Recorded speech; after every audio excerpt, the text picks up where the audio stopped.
my friends. Welcome back to another video essay. Today we're talking about your villain era, toxic individualism, and whether or not we do need community. Spoiler alert, of course, I believe that we need community, but we're gonna talk about like the pros and cons of your villain era, setting boundaries, and being individualistic. So let's get into it. If you're new here, I'm Carla. I make video essays slash just chats like these, as well as content about my life abroad, vlogs, crafting videos, all of that stuff. So if you want to join this wholesome little community we are growing, then that would be so lovely. I'm also wearing the skirt that I thrift flipped in my most recent vlog, so if you want to watch that, then you know where to go. And one more disclaimer, I'm in Madrid at my sister's house and I didn't bring my mic. So if you hear like echoes or background music,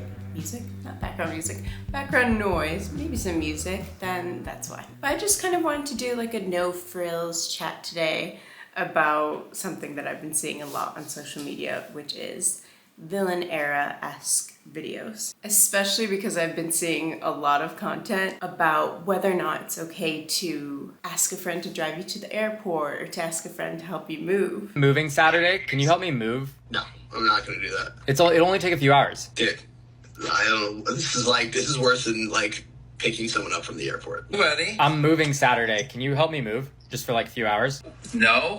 You have to work on Saturday? You're not gonna help your friend move? Dude, that's the thing, you don't ask a friend.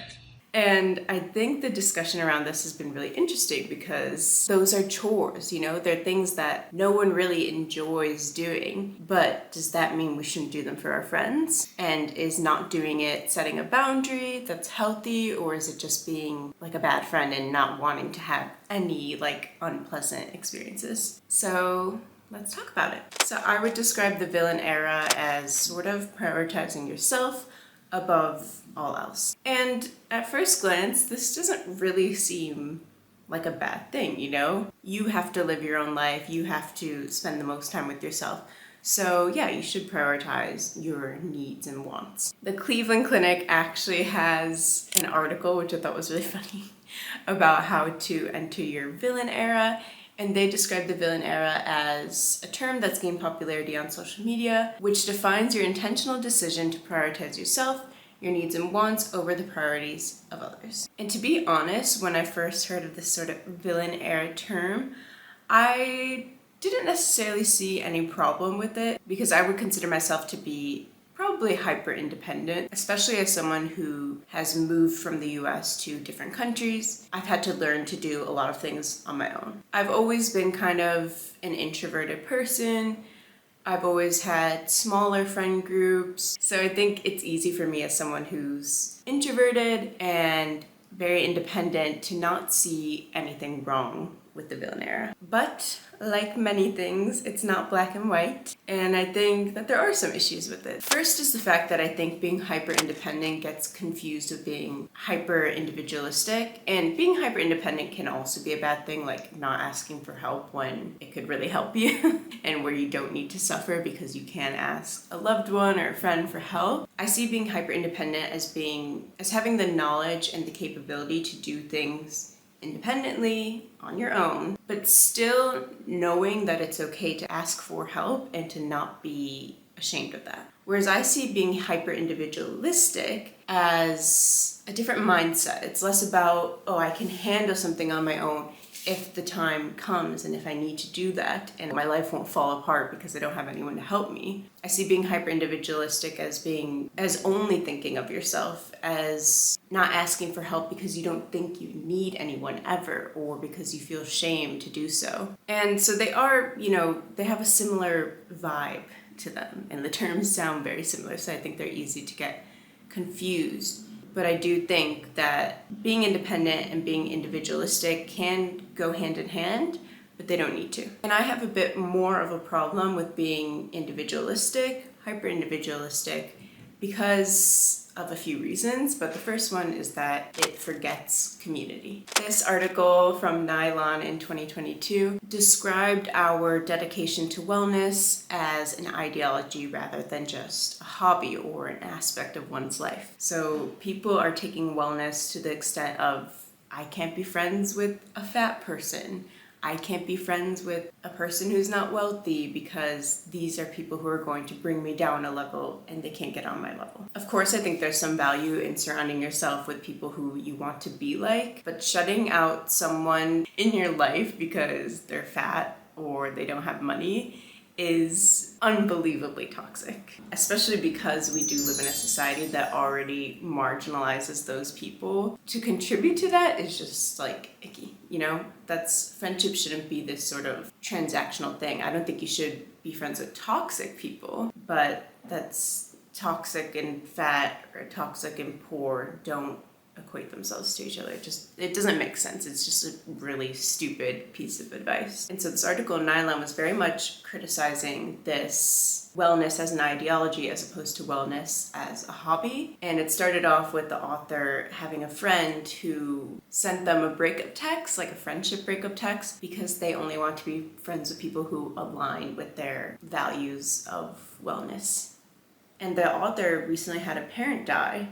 So, maybe they weren't doing well, maybe they weren't prioritizing wellness, maybe they were just grieving the death of a parent. And I obviously don't know their whole friendship or the whole story, but that was probably just a turning point for the author to think about, should wellness be an ideology and should we cut off people who don't align with it? There was this text template that went viral for being helpful and then became a meme, where it was basically how you should respond to a friend if you don't have the emotional space to help them in a crisis. Hey, I'm so glad you reached out. I'm actually at capacity / helping someone else who's in crisis / dealing with some personal stuff right now.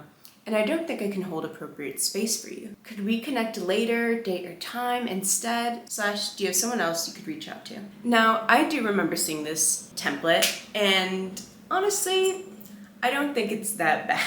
I think there is recognition that you're glad that this person reached out to you. There's the context that you can't deal with it at the moment, or rather don't want to deal with it. And then there's the offer to speak later, and there's the questioning of whether or not this person can talk to someone else. I think, this text covers a lot of bases, but I do understand some of people's feelings about it.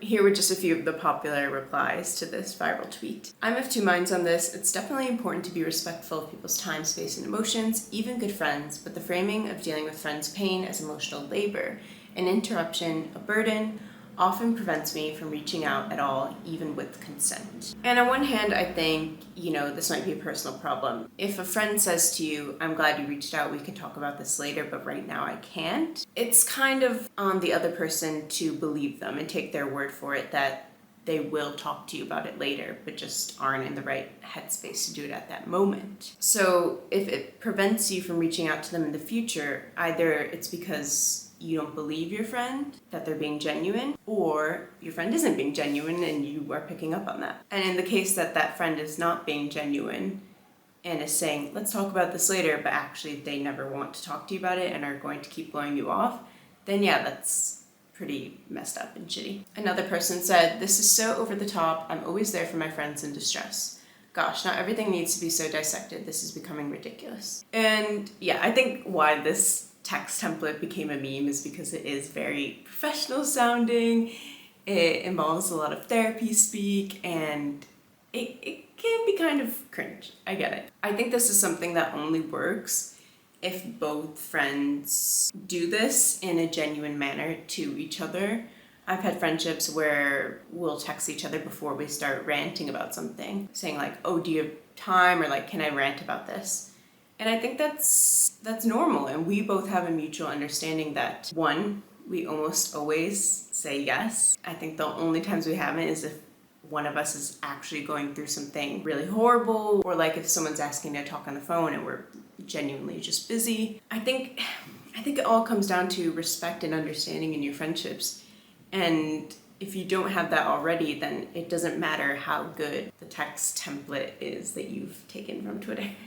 Another person said, only one culture would coin the term emotional labor, a culture in which everything is capital, everything is negotiated based on scarcity, dwindling resources, victimhood. Number one priority, protect yourself. slogan of this culture, long as I've been alive. What about me? And I think this is a fair take, but I don't think that emotional labor doesn't exist and that we shouldn't use the term. Like if you're in a romantic relationship with someone and you are doing all the emotional labor, then that is a problem. But if you're in a friendship or a romantic relationship where one party is in distress or going through a crisis, and you see that as emotional labor that needs to be balanced, to me that doesn't make sense, because our relationships, whether romantic or platonic, don't need to be reciprocal. And especially if you are helping someone or supporting them in a time of crisis, you shouldn't even want that to be reciprocated, because hopefully you won't have to go through what they're going through. And there should just be this desire to help and support the people you love. On that topic of emotional labor, I think that hyper-individualism and your villain era can be very capitalistic, or they're really capitalistic ways of thinking, especially when work already leaves us with so little time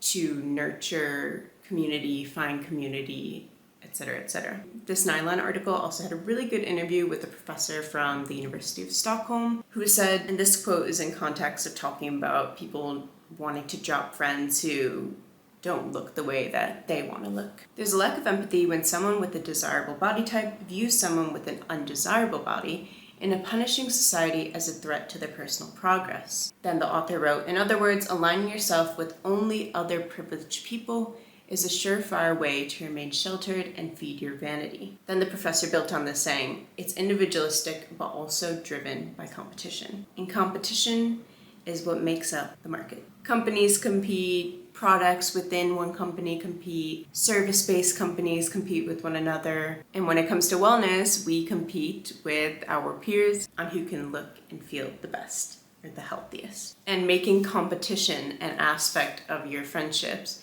is problematic in so many ways, and it's what capitalism wants you to do, baby. And I also think that the villain era way of thinking keeps us from organizing collectively, because instead of organizing, we are focused on competing. We are focused on ourselves and what we can achieve, what we can get, and how we can be perceived as an individual. There's this really interesting chat between Grace Blakely and Erin Bastani from Novara Media. She was promoting her book, which I'm not going to sum up because I haven't read it, but she talks about how individualistic thinking keeps us from organizing, and it splits people into those who have power and those who don't. And this is interesting because Audre Lorde, who maybe you've read her work, if you're interested in feminism, intersectional feminism, poetry, she talks about self-care in a 1988 essay as a means to have more time to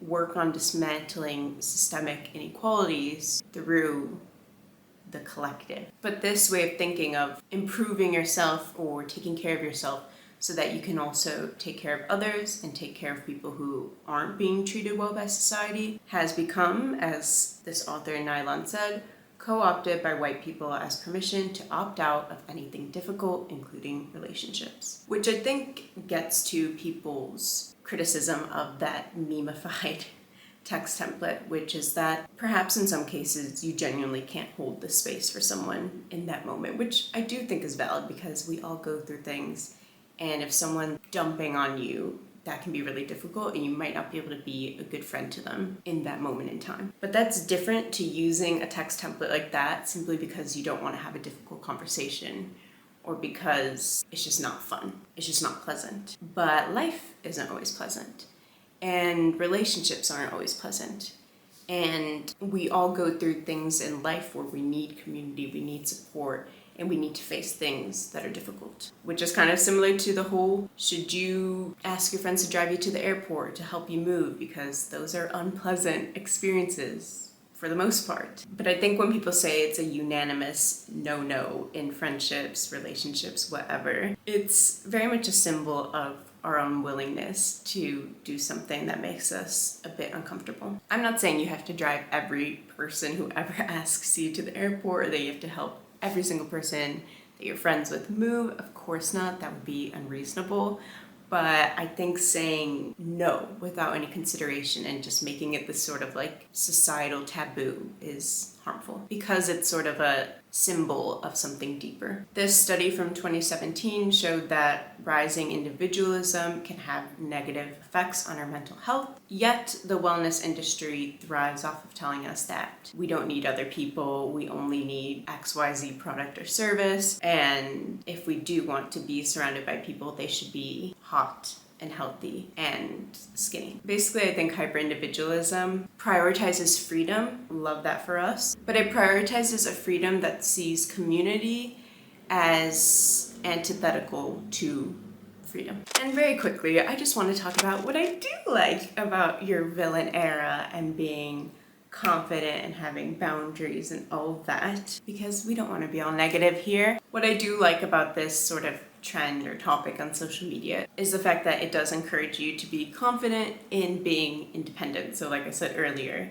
to know how to do things on your own, to have that experience, which builds confidence in yourself, but then in turn can help you to help other people because it helps you to feel more assured, or because you want to help other people feel more self-assured, or because it simply puts you in a better place to actually support someone who's in a crisis. And then for the more practical aspects of like, if you want to have an experience where, I don't know, you go solo traveling or you have to move and no one is available to help you, where you're able to handle that situation without like having a meltdown that's not necessary. Another thing I like that does have to do with sort of other people is a focus on boundaries. Yes, I kind of like shat on that Twitter text template because of sort of the cringiness of setting boundaries in such a formal way with your friends. But I do think there are cases where that's incredibly useful. And this is because people do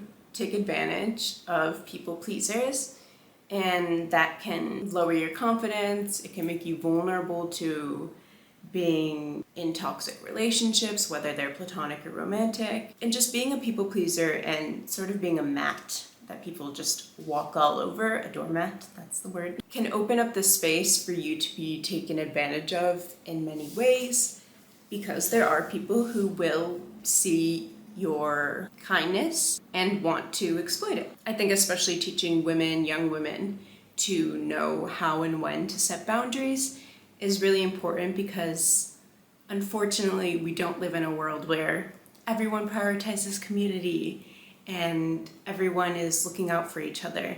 We should strive towards that, but that's not the reality of the world we live in. And I think you need to know how to deal with that, which might involve setting boundaries, saying, don't talk to me like that, or I'm not going to do that for you because I don't want to, not because it's too difficult and you're my friend, but I don't want to help you. Just simply setting boundaries with people and in situations where it is necessary. I think that's all I have to say on this topic. And I'm also really hot because I have the windows closed and it's hot in Madrid. I hope you did enjoy this. It was just a short little chat, but I think the topic's interesting, so let me know what you think down in the comments. And of course, if you want to like and subscribe, that would mean the world to me. And yeah, thank you again so much for being here and clicking on this video, and I'll see you next time. Bye!